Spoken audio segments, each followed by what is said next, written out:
Good morning, Your Honor. Craig Gates on behalf of Weberville Apartments. I have my property, Kendall, next to me, to my right. Okay. And I know you're representing yourself still? Oh, yes, sir. Okay. So, Mr. Gates, you want to tell me what we're doing today? Today is the date and time for the bench trial, Your Honor. Okay. Didn't we already start that? No, Your Honor. The last time we appeared, we had a 30-minute hearing, I believe, to discuss whether there's a tribal issue. I believe the court determined there was a tribal issue due to what? Mold, I believe is what it was. That is correct, Your Honor. And you were going to have some sort of expert come in and Hopefully, talk about the testing. hopefully my expert's not caught in traffic someplace. He should be on his way. He's not here yet, Not yet. and we're not ready to go. Then that's the only thing that we have today, right? No, I had to put my property manager on. I have the city inspector to be put on the record. And I have a maintenance person to be put on the record. Because part of the reason for after she had her mold report completed, she denied access to any of our maintenance people to enter the apartment to do any repairs whatsoever. Hold on for just a second. Yes, Ms. Taylor. Yes, I have a witness that I had only paid for 2 hours for court. So could we please start with him because I only paid for 2 hours? And we're already running late, seems how the plaintiff could not be here on time nor their parties. There's no need to snipe. I'm not meaning to snipe. I mean, we were here on time. Was that really necessary for you to say that he wasn't here on time? And you just made your point. You need to pay this guy for 2 hours of time. We're already into the time. Can do that for sure? Yes, sir. He has to leave by, I think, 11:15. Okay. And I have no objection to her putting her witness on first since they're paid experts. So who is your witness? I have Melvin from Michigan Pros. Melvin? Yes. Yes, he had came in and did a home inspection along with an air quality test with direct. Sort of in a second. You put all that on when you ask him questions about his background and how he came to be. We're gonna put you in a witness chair up here. Your Honor, would you like a copy of everything? That's the stuff that you're supposed to be able to introduce, and I'm supposed to just listen and to find out whether I believe that you've made your case. Or And these are copies. These are copies of what he has to say, so you can visually look at it. I have it for them as well too. Yeah, I'm gonna object, Your Honor. I tried contacting Mr. Mullett because. Please, I'm not doing that. Okay. Okay. So, sir, if I can get you to raise your right hand.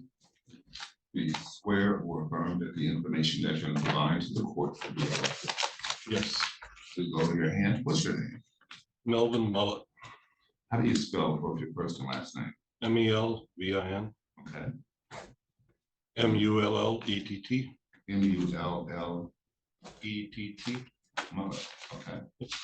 So, Ms. Tanner, you have questions for Mr. Mullett? And if you come up to the podium, that's usually how we conduct hearings. Oh, You have questions for him?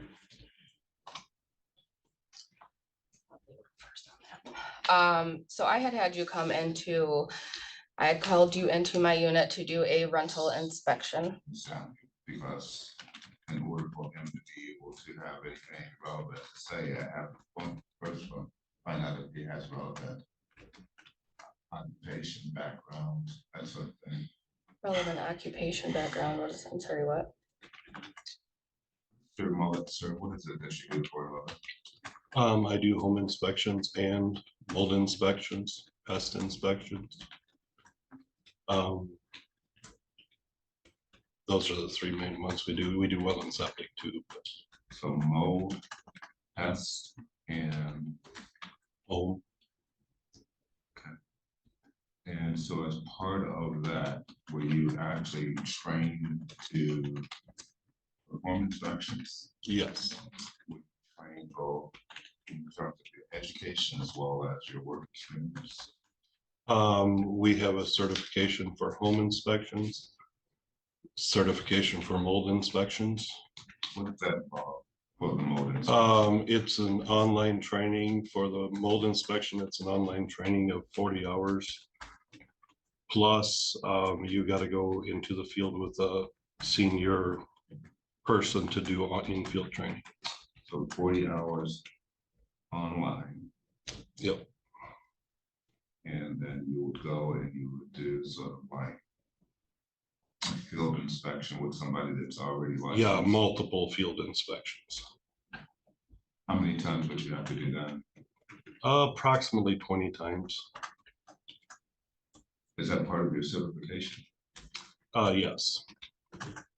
How long have you been certified as a mold inspector? For almost 8 years now.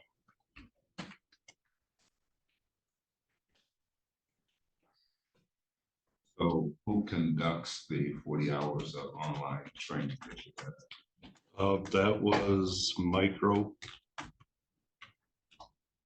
Micro, It's just called Micro.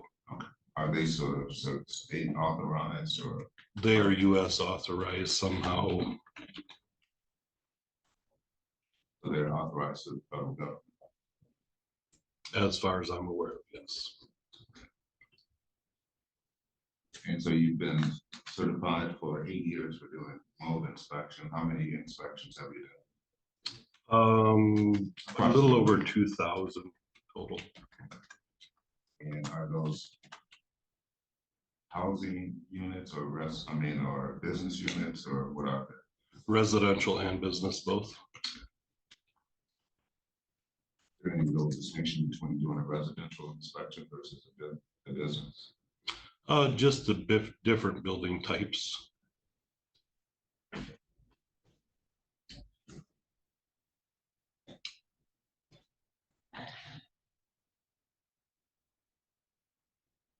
So do you have your own company? No, sir. Who do you work for? Michigan Pro Home Inspections. Michigan Pro Home. How long have you been employed by them? For those 8 years. For the whole 8 years. Did you work for them before you became certified?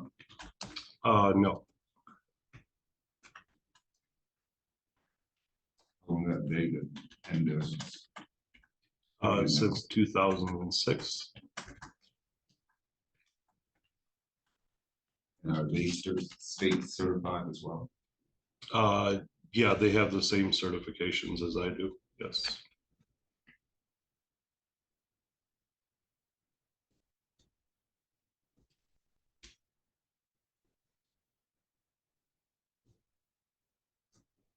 Have you ever testified in court before? Yes. How many times? Twice. And which court have you testified before? The one over in by Port Austin. Was that in a courtroom like this, or was it like an administrative? It was the full district court, the actual district court. So, is that Portland? Port Austin. Port Austin. And where was the other place that you testified? It was in Ann Arbor, but I didn't have to testify much there. The other party didn't show up. Okay. So when you testified in Port Austin, were you qualified as an expert? I think so. I don't remember for sure. That's been a while. You would definitely remember you're qualified as an expert. So, I mean, they took my testimony. Does that mean I was qualified as an expert? not necessarily. Oh, okay. So, Steiner, I'm going to turn the questions over to you at this point. Based on our home inspection and the air quality test, based on your home inspection, is my apartment or the building up, is it considered a safe, habitable community? Objection. To broad, what is, Leading question. yes.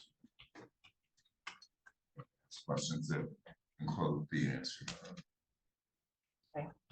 Based on our inspection, is my apartment safe? Okay. Objection.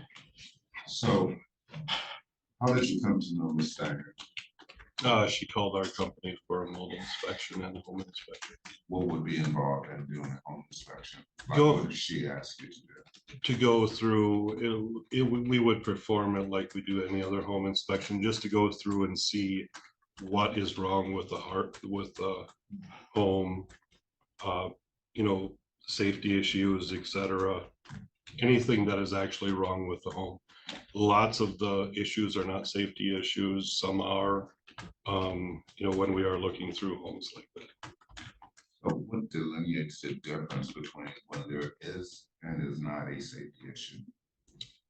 So if it is a safety issue, it can be, you know, hazardous to somebody's health essentially, or I guess, you know, something that could harm somebody in some way. So could harm is not the same as will harm though. No, it is not. Because mold can be harmful. Like for example, I have mold in my bathroom, right on the ground, outside of the shower. Mhm. That would not be considered to be harmful or safety. Typically, no, I'm not there to make that call. I'm there to see if it is active or if it's in the air and that type of stuff. So if it were in like the heating and ventilation system, that might be a different type of situation where it might be more inclined to be a safety issue in terms of the ventilation system. Yes, it could be, but every individual reacts differently to mold. So just because there's mold, it doesn't mean that there's necessarily a health hazard. That is true. Would it be correct to characterize it as active versus inactive mold? Is that kind of what you look for? Yes, our samples tell us if it is active or inactive by growth on it. And you use some sort of machinery in order to determine whether it's inactive or active. Yes. What type of machinery do you use? There is a air, basically an air machine. It draws 150 liters of air through the machine in a time span of 10 minutes to gather the spores that are in the air. And then there is also a method of direct sampling, which is like scrape a sample or something. it's a tape, a 1-inch square tape that you put down on the what you suspect is mold and pull it up, and then you send it to the lab for analyze. And did you do both of those things? Yes. Can you do both? Yes, definitely. Is that so? When normally you're dealing with science, you look for what's called a standard way of examining information, so that there's consistency between, like if you were to do an inspection and somebody else were to do an inspection, is there like a standard that people that do inspections are supposed to engage in? Because you mentioned 2 different types of tests. Yes. So when a person who is in your line of work comes out to do an inspection, is it required of them as sort of the standard within the industry to do both tests, or can they do either or? Yes, it is. So if you find visible mold, it's a standard to take a direct sample of that visible mold and if there's different areas of it, there, you know, that would be considered, you would do it, one of each area, you know, completely different area. Or like the air samples, they do 1 per floor or 1 per 1,000 square feet is the standard on that. It's a pretty small area, isn't it? 1,000 square feet is 33 1/3 by 33 1/3. So that would be the air in that area typically. Maybe I'm having trouble visualizing this. If you were to kind of divide this room into quadrants, what would be the sort of area that you're talking about in terms of The 1,000 square feet would be approximately from here to that corner and the width of the room. Oh, so that's actually a pretty good size. Yes, a typical home is 1,500 square feet on the main floor. well, that gives me a better frame of reference to understand. So why did you do both a direct sample and an air quality sample in this particular situation? We always take the air quality samples because we cannot see in the air. So that's a given immediately. And the direct samples, we take them when we find something that we suspect is mold. And so you found something that you suspected was mold in this Yes. situation. And you could tell whether it was active or inactive, which is why you did a direct sample. Yes, you can't visually tell. It has to go under a microscope to be able to tell.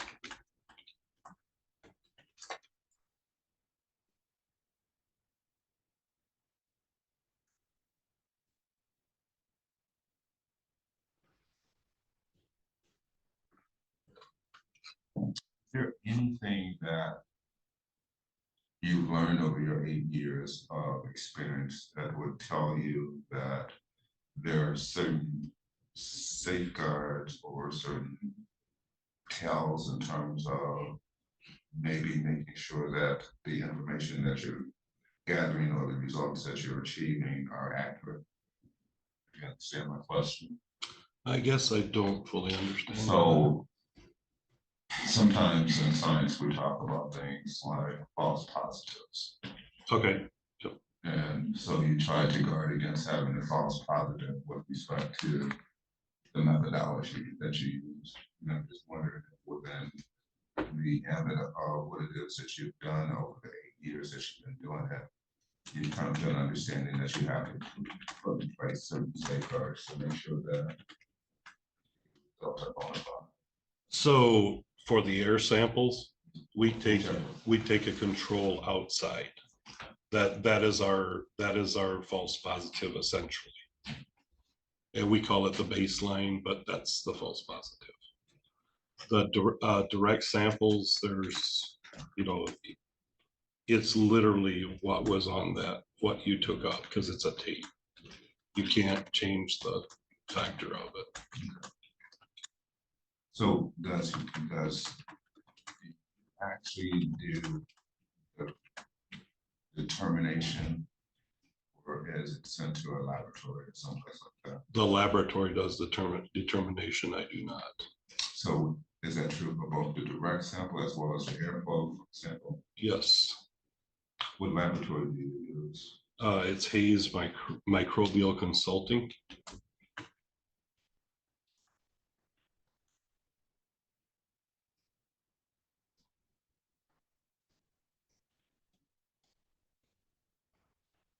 So you don't actually make the finding, Hayes does. Hayes makes the finding. I do not.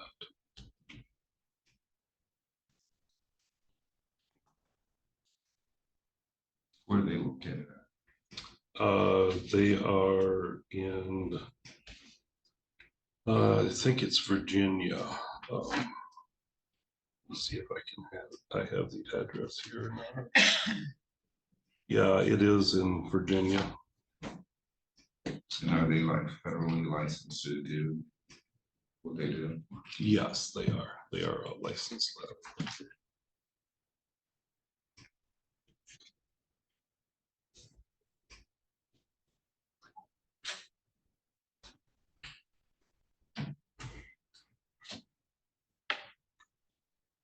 All right, Ms. Tiny, you want to try this?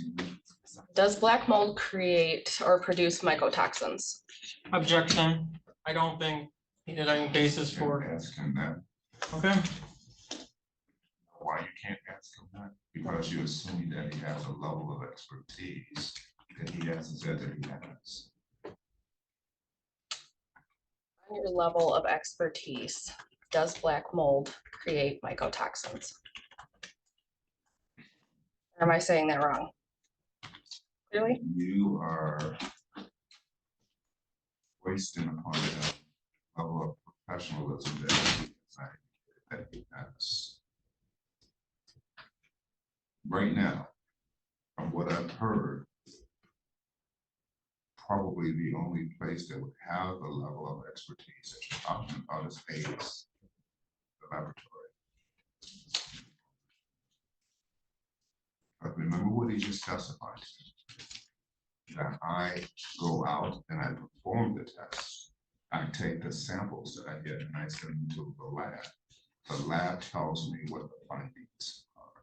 So you're asking about what the findings mean without him having that expertise established. He's basically saying that I go to the lab, they tell me what it is that I'm asked to look at. That's where the objective information is. Okay, then during your training and education, do they educate you on different species of mold and what they produce?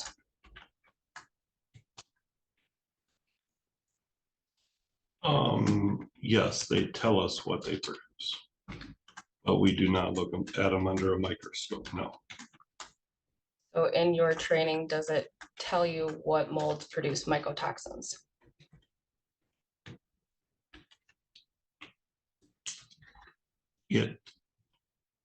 During our training, it says certain molds can produce mycotoxins. Okay, and is one of those black mold? Objection, Your Honor. I think black mold is not a defined term at this point. The expert has to be asked about if he knows what. Actually, he hasn't been qualified as an expert at all. That's correct. The witness has not testified as to whether his knowledge of black. I'm trying to make sure that we're using our time together as efficiently as possible. I just said a moment ago that the real witness in this case would sound like it would be the laboratory, somebody from the lab. Just trying to see what it is that we can get from the situation based upon what it is that we have in the courtroom. I mean, I don't know your case. I'm just acting as a person who has some experience to understand what questions should be asked. Correct, and in our air analysis and our direct sampling, Stachybotrys, which also is called. Objection, You she's. testifying now. What was that? You were testifying. I was testifying. What your statement you were making was testimony. Well, then I guess I have no questions that their lawyer asked. I'm not sure what I'm supposed to ask, Your Honor, as I'm not a lawyer. Steiner. To the podium. I think we've been together probably about 40 minutes or so, and I've bent over backwards trying to help you to see how to do this. You should not be trying to get frustrated when I'm doing anything possible within the rules, because remember this, I'm not a lawyer for you. I'm the judge that's supposed to just be making a decision about what's happening. I understand that, Your Honor. I'm trying to be patient because I'm trying to help you as much as I can. And I'm sorry, due to, and I can't testify to tell you what, I can't remember things that easily. I can't, due to my, and I can't testify, so how do I, I have actually probably been doing more in terms of coaching than I'm supposed to do. But that's why I said, I guess I will let their lawyer question what they would.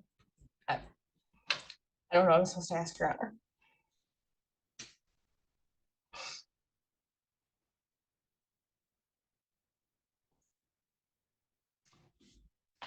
Do you have any other questions that you would like to ask Mr. Mullett? We'll see if we can find a way to make sure that it's the proper question.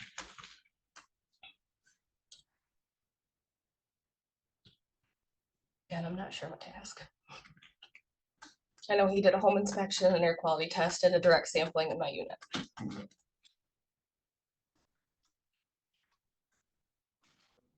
So why don't we take 10 minutes? And I will let you have a chance to gather your thoughts about what it is that you would like to be able to ask. Maybe you should talk to him in 10 minutes about what it is that he thinks about the inspection. Chance to gather your thoughts, but talk to him. Okay. All right. Ready? All right, we're back on the record with regard to case 23-2777. This is Woodville Apartments versus Steiner. Mr. Dates. Thank you, Your Honor. I have an opportunity to speak with Ms. Steiner. We have come to an agreement for a consent order for conditional dismissal pursuant to section 3 of this conditional dismissal, defendant Tracy Steiner agrees to vacate the apartment / property on or before February 23rd, 2024. If she fails to do so, a judgment and writ of eviction would enter pursuant to section 4B.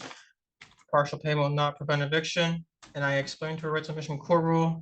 I believe the court has in previous court hearings as well, and we have both signed it, Your Honor. See, May I approach? please. Samuel, if I can get you to go back over to the podium, please. Is what Mr. Dayton said accurate? Yes. I want to make sure that you did this voluntarily. In other words, he didn't threaten you or force you to get you to do this. Is that right? Well, besides the fact that I'm gonna be eaten up in court, so I might as well do that, yeah. I get it, it's fine, yes, I agree to it, Your Honor. I mean, he didn't make any promises to you to get you to do this. No, sir. Okay. So you do understand that if for some reason there is a failure for him to go forward, there's something called 56-day rule. 56-day rule means that if he takes more than 56 days to enforce this, then he has to come back and explain to me why it is that he did this, because we don't like for landlords to be fooling with people. So it almost creates a sense of urgency for him to make sure that he stays on top of this. You understand that? Kinda. Politician. It's hard to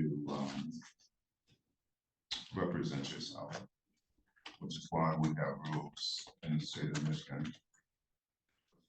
All licenses, the rule that says that a person has to have at least a minimum level of competency in order to be able to represent somebody. But we allow people to represent themselves because you're not making money off yourself. Somebody's making money off you. We need to make sure that they know what the hell they're doing. This is not easy to do.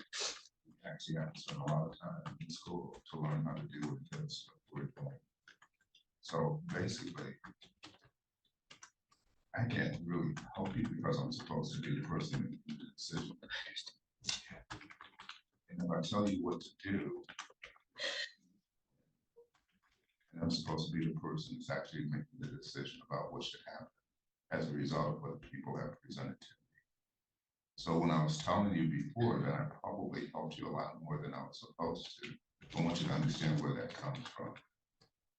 One of the things that I hate most about listening to people that have been in court is when they say, well, I was in court, but I don't know what happened. That's why I did what I did. So I have to make sure that you have an understanding of what was going on. Important in terms of the process. I appreciate that, Your Honor. I'm not competent enough to do this on my own. Well, competent is a bad word. You're not experienced. With my brain function the way it is right now, no.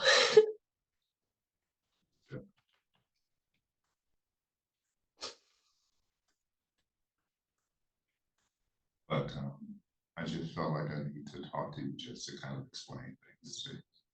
But I know that there's a whole lot of emotion wrapped up in your face. To make sure that I'm trying to do my level best and kind of help you to understand.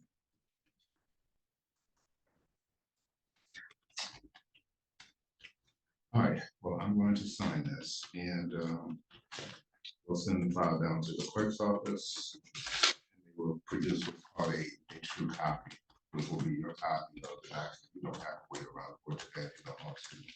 It should be ready in a few minutes. I'm not sure how busy they are downstairs, but they will mail it to you if you don't feel like sticking around. And I can tell that you probably will get there. Once that bad word. Yes. That you would like to leave. You're correct. Okay. All right, well then I will not keep you any longer. And this will conclude the case, okay? I'd be happy, Your Honor. I won't wait around for a copy. I'd be happy to email a copy of Ms. Steiner today. Okay.